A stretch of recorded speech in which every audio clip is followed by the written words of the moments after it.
Hello everyone, welcome to a new video. আর আজ আমি একদম রেডি হয়ে বেরিয়ে পড়েছি। রাস্তায় বেরিয়েই বন্ধুর সাথে দেখা হয়ে একদম ভিডিওটা স্টার্ট করে দিয়েছি।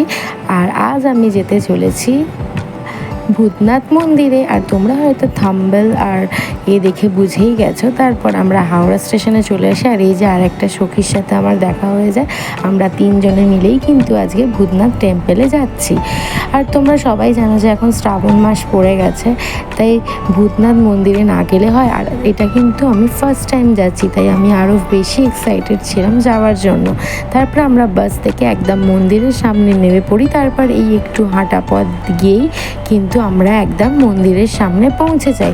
তারপর এখান থেকে আমরা পুজোর জন্য ডালা কিনে নিই। আর এই যে দেখো, ডালা নিয়ে হাতে যেতেই কিন্তু আমাদের ওখানে আটকে দেয়, কারণ ওখানে ওই ছোটো ছোটো বাচ্চাগুলো আমাদের কপালে কিন্তু খুব সুন্দরভাবে কেটে মহাকাল লিখে দেয়।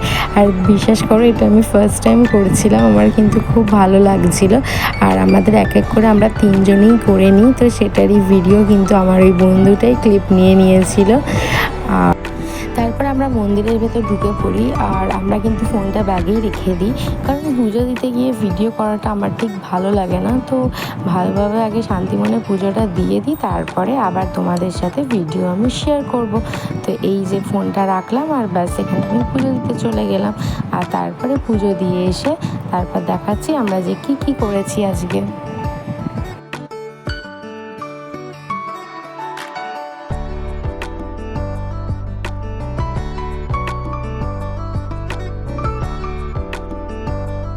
कैसा रहा? बहुत अच्छा। कैसा लगा? अच्छा लगा। আর ভিডিওতে যে আক্স করছিল যে আমাদের কেমন লাগলো এই মন্দিরটায় এসে, সে কিন্তু অনেক প্রায়ই আসে এই মন্দিরে, তাই সেই কিন্তু আজ আমাদের গাইড ছিল এই মন্দিরটায় ঘোরানোর জন্য। তাই ও আমাদের কিন্তু জিজ্ঞেস করে নিচ্ছিল যে আমাদের কীরকম লেগেছে। আর সত্যি বলতে আমার কিন্তু ভীষণ ভালো লেগেছে। আর ঠিক এই জায়গাটা দেখো, মানে কি সুন্দর। এখানে ঠিক সানসেটটাও এই টাইমেই হচ্ছিল। আমরা তো এসেছিলাম বিকেলের দিক করে, তো আমরা এই সুন্দর একটা সানসেট দেখতে পেয়েছিলাম। আর এখানের ভিউটা জাস্ট অসাধারণ ছিল। তারপরে এখানে আমরা কিছুক্ষণ বসে একটু গল্প গুজব, একটু আড্ডা মেরে তিন সখী মিলে তারপর কিন্তু আমরা বেরিয়ে পড়েছিলাম বাড়ি যাওয়ার উদ্দেশ্যে। তারপরে দেখলাম যে আমাদের হাতে কিন্তু বেশ একটু টাইম আছে, তাই জন্য আমরা বাড়ি না গিয়ে ওখান থেকে বেরিয়েই সামান্য একটু হেঁটেই আমরা কিন্তু ঘাটে পৌঁছে যাই।